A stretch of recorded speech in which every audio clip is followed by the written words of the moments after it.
दुनिया का सबसे बड़ा लोकतंत्र है हमारा देश भारत, जहां जनता खुद अपने नुमाइंदे चुनती है। ये माना जाता है कि जनता के ये प्रतिनिधि जनता के हित में और जनता के लिए काम करेंगे, लेकिन कई बार जनता ने जिन प्रतिनिधियों को चुना है वही राजनीति को अपनी मिल्कियत मान लेते हैं। वो आवाम की आवाज नहीं बनते बल्कि आवाम की आवाज दबाने का काम शुरू कर देते हैं। कानून को अपने हाथ में लेने से भी ऐसे नेताओं को परहेज नहीं होता। अतीक अहमद ऐसे ही सफेदपोशों में से एक है। 80 का दशक, संगम नगरी प्रयागराज यानी उस वक्त का इलाहाबाद, जो अपनी पवित्रता और धर्म कर्म के लिए मशहूर था, लेकिन धर्म कर्म से अलग भी इलाहाबाद में एक अलग दुनिया बसती थी और ये दुनिया थी अपराध की।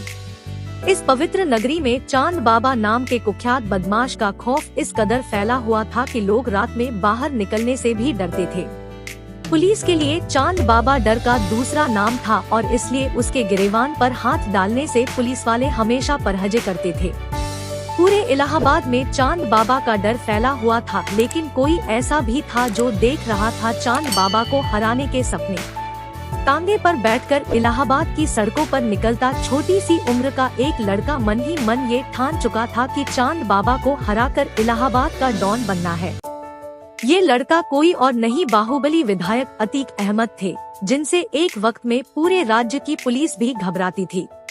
अतीक अहमद की कहानी शुरू होती है इलाहाबाद की इन्हीं गलियों से। इलाहाबाद का चकिया इलाका।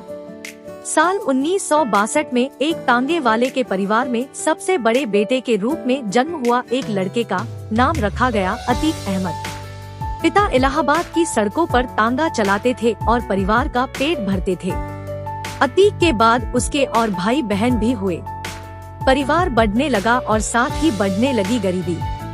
जैसे जैसे अतीक बड़ा होने लगा, घर की गरीबी उसके दिमाग पर असर डालने लगी। वो सपने देखने लगा अमीर बनने के। पिता ने बच्चों को जैसे तैसे पढ़ाई के लिए स्कूल भेजा, लेकिन अतीक का मन तो कहीं और था। वो पढ़ाई से जी चुराने लगा, वो सपने देखने लगा पैसे कमाने के। अतीक को जल्द से जल्द अमीर बनना था। 10वीं क्लास में फेल होने के बाद उसने पढ़ाई छोड़ दी और गुंडागर्दी में लग गया। उसका मकसद था इलाके के सबसे बड़े माफिया चांद बाबा को हराना। वो चांद बाबा जिसका उस समय तक इलाहाबाद में एक छत्र राज हुआ करता था। चांद बाबा के आंतक से कई छोटे गुंडे मवाली परेशान थे और जैसे ही अतीक अहमद सामने आया, उन सबने ने चांद बाबा के खिलाफ अतीक का साथ देना शुरू कर दिया और बड़ी ही तेजी से प्रयागराज में चांद बाबा के अलावा भी एक नाम की गूंज सुनाई देने लगी। वो नाम था चकिया के तांगे वाले के बेटे अतीक अहमद का। अतीक अहमद पैसे कमाने के लिए पूरे शहर भर से रंगदारी वसूलने लगा। महज 17 साल की उम्र में अतीक अहमद पर हत्या का आरोप भी लगा, लेकिन ये सब उसके हौसले पस्त नहीं कर रहे थे बल्कि और बढ़ा रहे थे। चांद बाबा गैंग से अक्सर अतीक अहमद गैंग के झगड़े की खबरें आने लगी। धीरे धीरे चांद बाबा का रुतबा कम हो रहा था और अतीक अहमद का बढ़ रहा था। इलाहाबाद के इस नए गैंगस्टर की नजर सिर्फ इलाहाबाद तक ही सीमित नहीं थी, बल्कि ये तो पूरे राज्य में अपने आतंक का राज कायम करना चाहता था। करीब 10 सालों में ही अपराध की दुनिया में अतीक ने बड़ा नाम कमा लिया। गरीब तांगे वाले के बेटे के पास अब पैसे की कोई कमी नहीं थी। छोटी सी उम्र में ही अतीक पर 80 से ज्यादा हत्या की साजिश, रंगदारी, धोखाधड़ी, आर्म्स एक्ट जैसे कई मामले दर्ज हो चुके थे। उस समय के सभी गैंगस्टर्स के बीच अतीक की तूती बोलती थी, लेकिन एक चीज जो अभी भी अतीक की पहुंच से दूर थी और वो थी सत्ता की पावर। अतीक अहमद का 1989 तक बड़ा कद हो चुका था। पुलिस भी अतीक अहमद के नाम से खौफ खाने लगी थी। कई बड़े नेताओं से भी अतीक अहमद का उठना बैठना था और इसलिए अतीक अहमद को ये समझ आने लगा कि पैसे के अलावा अगर पावर भी चाहिए तो सियासत के शतरंज को खेलना ही होगा। 1989 में अतीक अहमद ने निर्दलीय उम्मीदवार के रूप में इलाहाबाद से पहला चुनाव लड़ा। दूसरी तरफ चांद बाबा भी चुनावी संग्राम में थे, लेकिन जीत मिली अतीक अहमद को। अब अतीक अहमद नेताजी बन चुके थे, लेकिन सफेद कपड़ों में नजर आने वाले इस माफिया के काम अब भी काले ही थे। जीत के कुछ समय बाद ही चांद बाबा की सरे बाजार हत्या कर दी गई। आरोप अतीक अहमद पर थे, लेकिन इस सब के बावजूद अतीक अहमद की ताकत बढ़ती जा रही थी। अतीक अहमद ने पहले 3 बार तो निर्दलीय चुनाव लड़कर जीत हासिल की। 1996 में समाजवादी पार्टी ने उन्हें टिकट दी और अतीक समाजवादी पार्टी के विधायक बने। सफेद कपड़ों में अतीक अहमद की शान अलग ही थी। एक तरफ राजनीति का खेल चल रहा था, दूसरी तरफ उन पर पट्टा रंगदारी और भू माफिया का कारोबार फैलाने के आरोप बढ़ते जा रहे थे। करोड़ों रुपए की संपत्ति का मालिक बन चुके चकिया का इस लड़के को महंगी विदेशी गाड़ियां खूब लुभाती थी। अतीक अहमद को हथियार रखने का भी शौक था और वो वक्त आ चुका था जब अतीक को अपने सारे शौक पूरे करने थे। जब भी अतीक का काफिला निकलता, महंगी गाड़ियां उनके काफिले का हिस्सा होती। 4 बार विधायक बन चुके अतीक अहमद के कब्जे में अरबों रुपए की जमीन थी।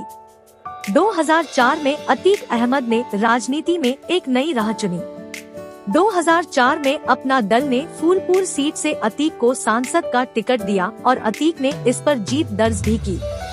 प्रयागराज के माफिया ने संसद तक का सफर पूरा कर लिया था। तांगे में बैठकर जिन सब सपनों को अतीक ने देखा था वो पूरे हो रहे थे, लेकिन कहते हैं ना, अगर अपराध के दलदल में कोई एक बार फंसे तो बाहर निकलना नामुमकिन है, और यही हुआ अतीक अहमद के साथ। 2004 में जब अतीक अहमद ने फूलपुर से सांसद के लिए चुनाव लड़ा तो उनकी इलाहाबाद की परंपरागत सीट खाली हो गई। अतीक ने अपने भाई अशरफ को यहां से चुनाव लड़वाया, लेकिन अशरफ चुनाव हार गए। बीएसपी नेता राजू पाल ने अशरफ को मात दी और ये बात अतीक अहमद को पसंद नहीं आई। राजू पाल को चुनाव जीते अभी कुछ ही महीने बीते थे कि उनकी हत्या करवा दी गई। राजू पाल के काफिले पर अतीक अहमद गैंग ने जोरदार फायरिंग की। राजू पाल को 19 गोलियों से छलनी कर दिया गया। सिर्फ 10 दिन पहले ही राजू पाल की शादी हुई थी, लेकिन अतीक अहमद को राजनीति में चैलेंज करना राजू पाल के लिए मौत का सबब बन चुका था। राजू पाल की पत्नी पूजा ने अतीक अहमद और उसके भाई के खिलाफ मामला दर्ज करवाया।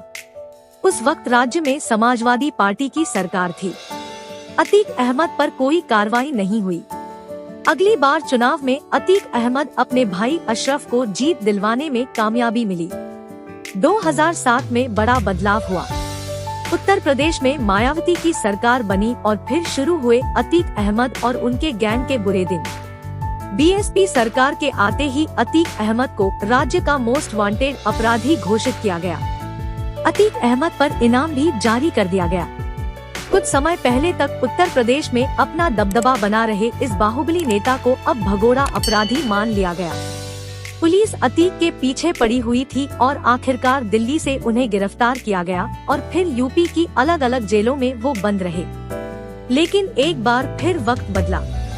2014 में जब अखिलेश की सरकार आई तो अतीक अहमद को जमानत मिल गई।